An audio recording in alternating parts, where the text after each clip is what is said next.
Welcome everybody to the X Factor podcast. Today we're getting right into it with AEW Dynamite that happened Wednesday night. Like always, it's a better Dynamite than what we've seen the last 2 weeks. I feel like the last couple of weeks, AEW has gotten very sour with with how WWE has put the sour taste in their mouth.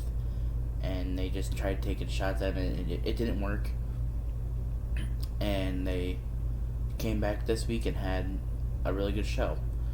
And one of the things about it is, with Dynamite or the AEW, it doesn't matter how many times WWE takes shots at them and they come back with one.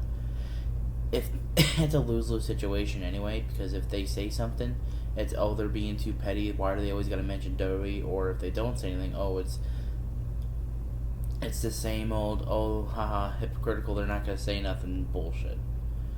So it's a lose-lose situation for anyone. So I feel like it, and plus with the all-in footage last week, it didn't really do much for him anyway. But we're gonna get right into it. Remember to follow the Twitter, follow the TikTok, Olus, X Factor Sports, and remember to subscribe if you want to keep content like this. And remember that the gaming channel is coming out very soon, so stay tuned for that one. And a reminder that the NFL mock draft will be next week, and the NFL draft will be next week. So I will be getting both of those reviews in at some point next. Well, the NFL draft I'll review after the draft, obviously. And then I will also talk about, the NFL draft and the mock drafts that I have. Let me know down below if you want to hear one of them or two of them. I'm probably going to put out two, maybe. If you want any more, let me know. There will be one with trades, there will be one without trades. And there will probably be one with a lot of trades and hypothetical situations. So like I said, stay tuned for all that. And let's get right into it. The show started out with Jon Moxley, who is your new IWGP World Heavyweight Champion over there in Japan. He beat Tetsuya Naito for the championship. Very good match coming from them two. And Moxley came out through the crowd. And the way he came out the way people Twitter say it, they call it aura. He had aura all over him coming through that entrance with the gate opening and all that. It was very, very smooth. It was just like if you took a picture of when the gate opened, him just standing there, and you would have those accounts that put hard pics that go hard. That would be one of them. It was very cool looking. He was very chill with it, and he took in a moment to be with the fans because we haven't seen him for a couple weeks. So it was very great to see him come out Dynamite with that ovation, talking about his history in professional wrestling, and talking about how he's gonna go after. He was gonna go after Powerhouse Hobbs because of BCC stuff and Don Callis family. And he challenged Powerhouse Hobbs, who is an incredible talent. He is an amazing wrestler. He should be one of the main eventers in AEW, but with how the roster is stacked, it's just very hard to be on the top. And also a reminder that Powerhouse Hobbs was also there for one of his first. Moxley was with him with his first, one of his first first times being on TV. So a little bit of a long storytelling situation there between that two, and they're gonna have a match next week. So that's gonna be a very good match to look forward to. And plus, I love Moxley's wrestling style. And let me down below who your favorite Shield member is, or who you think the best Shield member is. That should be an argument I should have one of these days, is which Shield member is the better. That will definitely be a video to look forward to. And so they'll have a match next week, and that's going to be a very good matchup. I expect them two to tell each other. I expect Moxley to bleed, kind of like every other time. So that's gonna be a very good one. The first matchup of the card was Adam Copeland and Willow Nightingale versus Julia Hart and Brody King. Before the match started, there was a video of Willow Nightingale getting taken out. Didn't show who. It just popped right up. The same thing happened to Mercedes Moné last week, and it gave some speculation on who it could be. People are thinking Julia Hart.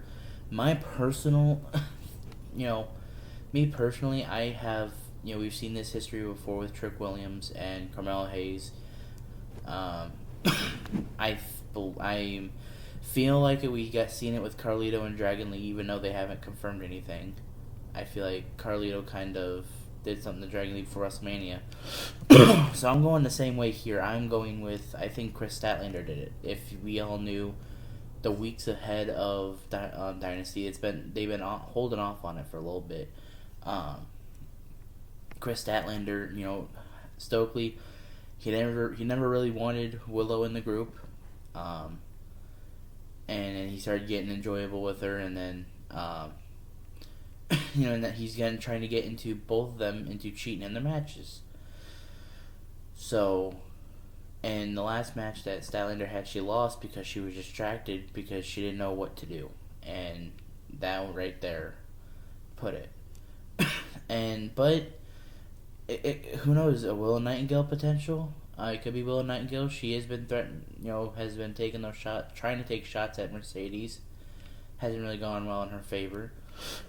So it could be. It could have been her. Who knows? If I'm gonna stick with the long run, I think Statlander, because of the stuff with Stokely and them before all this has happened. So to me, that's just the way I think it's gonna go. It's gonna be very interesting to see who it is, though. So that's something to look forward to up in the upcoming months, weeks of Dynamite. The matchup, on the other hand, very good. Adam Copeland, almost at Edge there. Adam Copeland, him and Brody King, I feel like they had good chemistry in the ring. They looked very good with each other.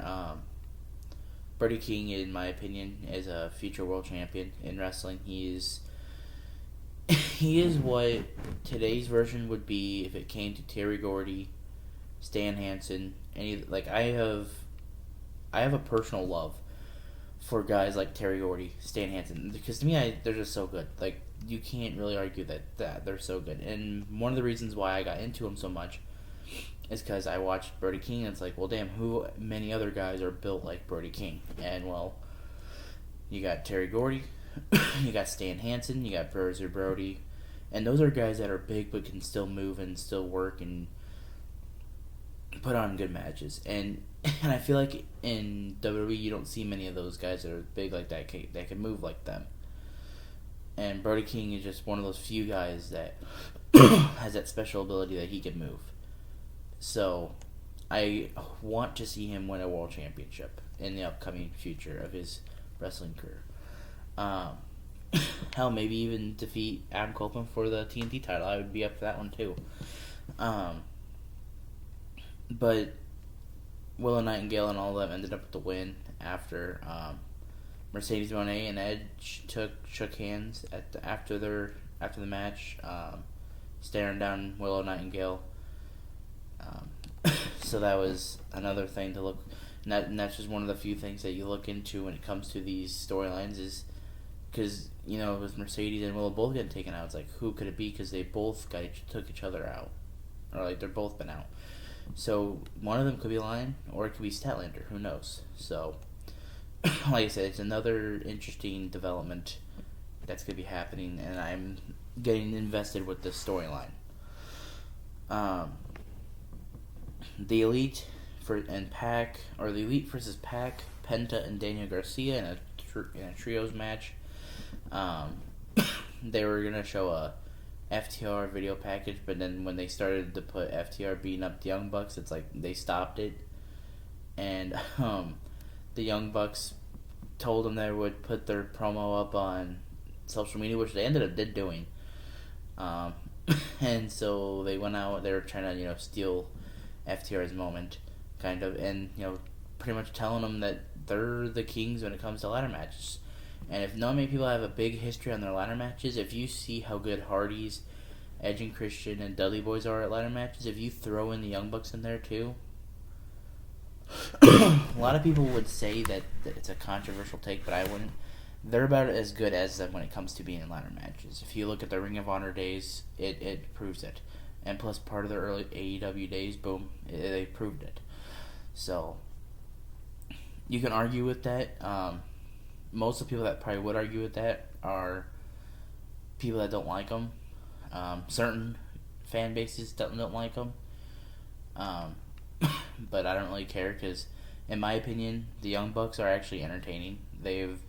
Since they've had this new character, and the funny thing about their new character is it's the way I see it, it's everything that I've heard people call them, to childs to whatever bullshit you hear from other people that they've done in like their history and like what their reputation is. They put it all into one and pretty much trying to pretty much tell them, hey, you're right.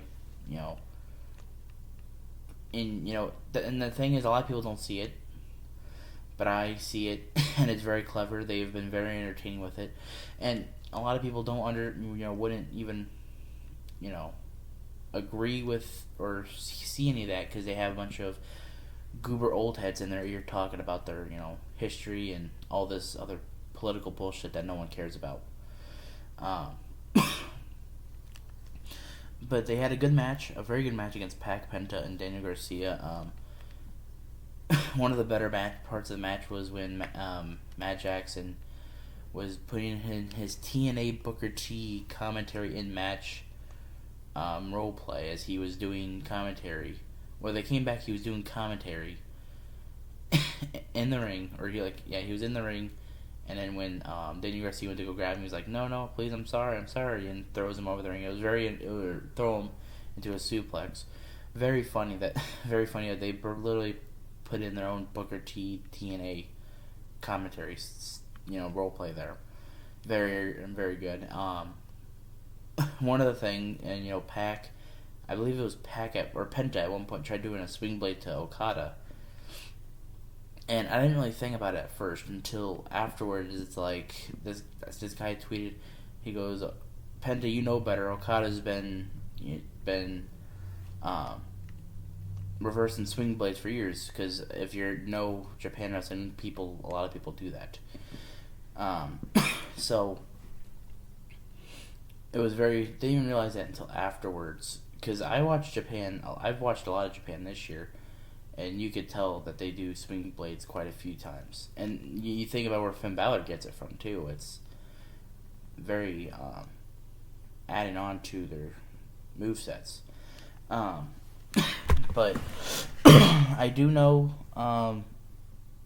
the Elite ended up winning off a nasty Rainmaker that Okada hit on Daniel Garcia. They have a match against FTR and Daniel Garcia on Saturday. That's going to be a very good matchup when they come up to I believe it's Pac. I believe it was Pac who's with the FTR in that match. So that's gonna be a very good match. Leading up to their matches at Dynasty. I think FTR is gonna lose to the Young Bucks in that ladder match. I think a part of it is gonna be the part of Jack Perry helping out. I do know they have that Forbidden Door coming up, but also he's been doing stuff in Japan, and plus the whole, the little teases that they've put in with the Young Bucks. I could see them bringing him in and, putting them in their storyline and all that.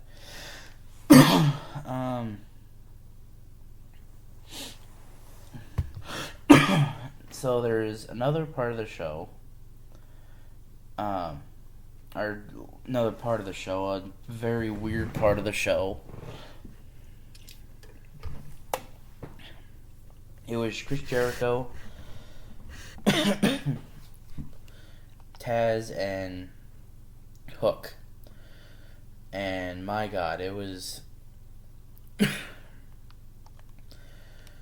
It was probably one of the worst things I've seen on television this year.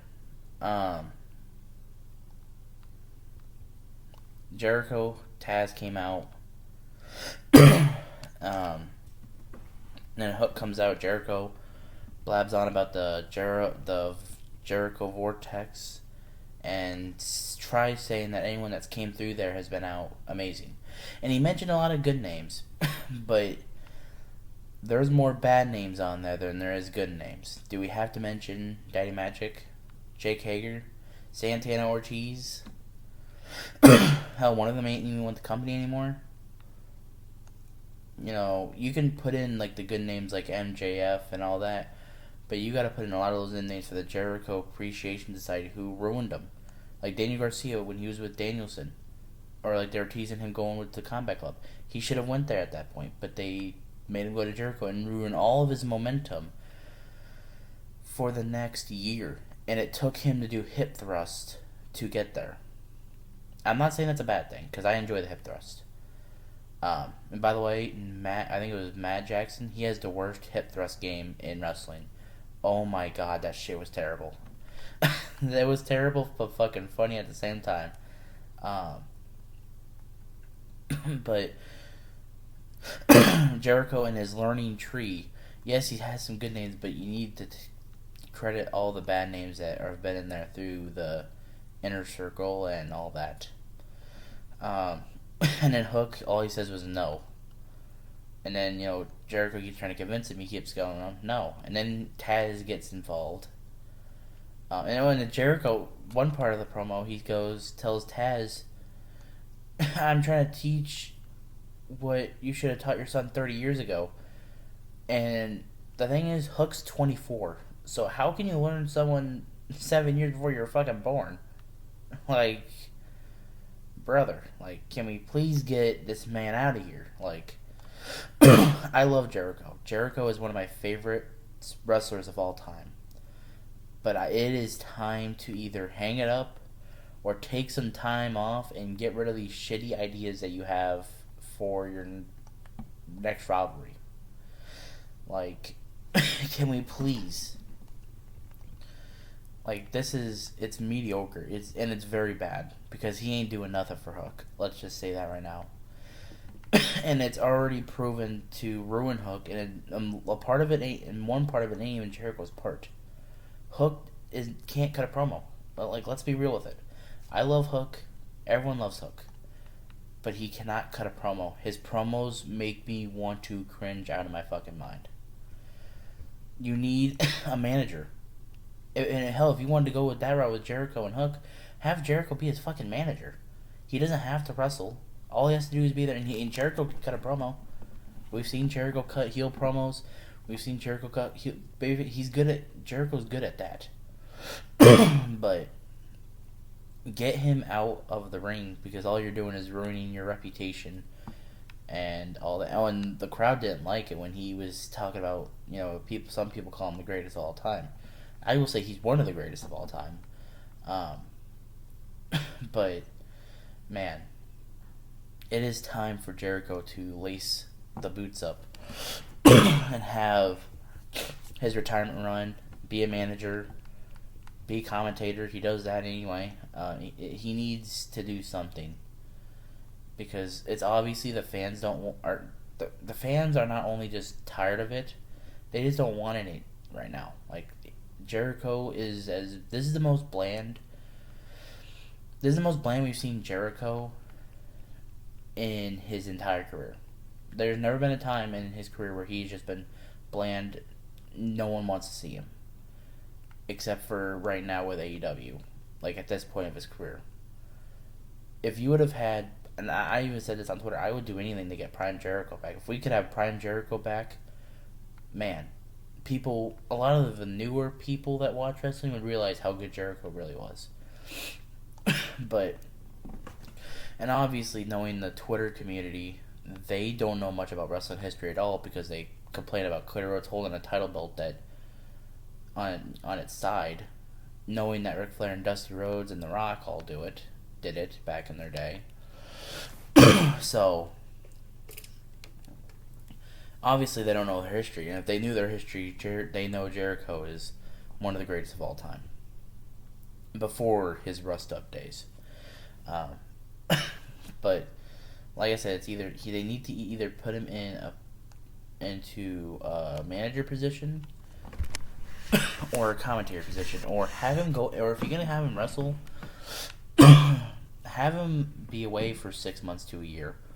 Get him to where his body physically can look like the best he's been in forever, and then he can come back and fans will finally miss you. Like, they can't miss you if you haven't gone away, and that's what needs to happen. He needs to go away for a little bit, and I'm slowly getting to that point where it's like I'm slowly getting tired of him, and I love Jericho, but it's what he's doing right now ain't helping anyone. He's ruining Hook, ruining his history of being a world champ because he can't cut a promo. If he had a manager with him, it would not be as hard. But Hook is good in the ring. But man, his promos, and I'm surprised no one's talked about it. How has no one talked about that his promos are not that great? And yeah, you can throw out the he doesn't talk much stuff, but there's a lot of people that don't talk that can cut a good promo. Look up Solo in NXT. He may not talk much, but he can cut a promo. There's a lot of people you can throw in there that don't talk but know how to cut a promo. And with Hook, he just needs to learn how to cut one.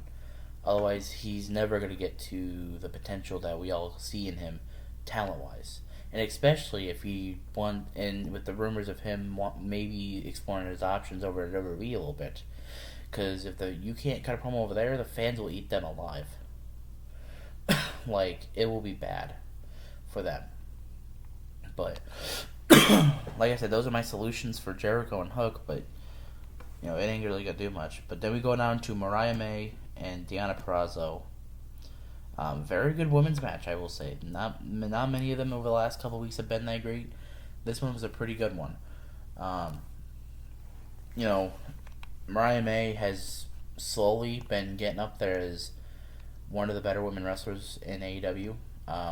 She was one of the best women wrestlers in Stardom, and now she's showing why she was one of the best women wrestlers in Stardom. And her and Deonna Purrazzo just had a really good, I think it was about a 10-minute match. And plus, Deonna Purrazzo, she has her good history with being a good wrestler. She was TNA Knockouts Women's Champion. And hell, we could see her becoming a future AEW World Women's Champion or TBS Champion. So, like I said, it's going to be a very... them two had a very good match. Afterwards, they both... after the match, Toni Storm and Mariah May was taking her out. Thunder Rosa came out.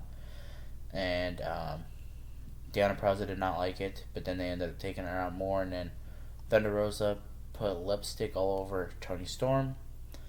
They're going to have a very good match on Sunday. And the people that keep calling Toni Storm washed and all this and her character's bad, y'all need to shut the hell up. This is the best shit she has done in her career, in my opinion, character-wise. If she could get, her in-ring ability has been not the same since, last year.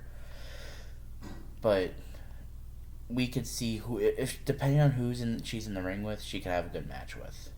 And there's some of those women wrestlers on AEW that really cannot, need to take a step off a little bit. But that's just my opinion. I know her and Thunder Rosa are going to tear the house down. Thunder Rosa, even after her back injury, is still good. And I still think Toni Storm is still good. I don't see her losing the championship at any point unless Jamie Hayter shows up or maybe her and Mariah May at Wembley. When in that case, that's a long-term storytelling to tell right there. But I'm willing for it. I'm willing to go that far and deep in the storyline for that. It makes sense. But Orange Cassidy faced Shane Taylor. Shane Taylor has been a Ring of Honor guy who's been getting a lot of attention. Him, Anthony Gogo, Lee Moriarty. Underrated group, underrated faction, underrated singles guys. Shane Taylor's theme song slaps, by the way. One of my favorite theme songs in AEW is Shane Taylor's promotions theme music. Um, him and Orange Cassidy had a good match. I didn't. I could be one of those guys that eats it, and go, "How does he lose off a orange punch?" But I ain't gonna do that. The match was good. um, and Shane Taylor is one of those guys I want to see become a champion at some point. He's very talented, and with him and Anthony Ogogo and Lee Moriarty, I could see him getting into that trios division a little bit, especially with the Acclaimed and Bullet Club Gold, unifying the championships. I hope the Acclaim loses, because in 2024 the Acclaim is like Celtic Shack, so it has to be said. But so and Orange Cassidy, of course, has been dealing with being by himself with Trent turning on him. After the match, Trent, where they were beating him up, and then Trent took everyone out that was trying to help him. And I think it's a little bit of a sign that pretty much is that he's always had help throughout his years with AEW, with best friends. The one interesting part of that whole rivalry is where Chuck Taylor's going to fit in this, because he doesn't know what he's going to do. I do believe he'll be with... I do believe he will end up being with Trent Beretta. But I do like that they're having him being all confused about who he's going to go with. And the main event, Will Ospreay versus Kazuchika Okada. Will Ospreay versus Claudio Castagnoli. They came out, and I expected a banger match. This was better than a banger. This was one of my favorite AEW main events this year. They came out beating the hell out of each other. Will Ospreay has, he's one of those guys that other wrestling fan bases will sit there and say that they're one of those high flying indie gurus. But you look at him and how he's done with TV matches. He's been able to adapt with that. Him and Okada both have been able to adapt well with the TV matches, despite over being with Japan, because Japan, you don't get those TV schedule and all that. You don't get that format. So these two have, ever since they came in there, Will Ospreay, of course, he's had a couple of TV matches, but he's been well performed in all of them. And Okada, I believe Okada, one of his big things is him being with the Young Bucks has probably helped a lot, because they've been on TV for the last couple of years. So, like I said, that is a positive for both of them. And plus, having Will with Claudio in the ring, it's just magic. Claudio is one of my favorite wrestlers. He is one of the most underrated wrestlers that has ever stepped foot in WWE. He's one of the guys that probably should win a world championship at some point in AEW, even though he has won the Ring of Honor championship.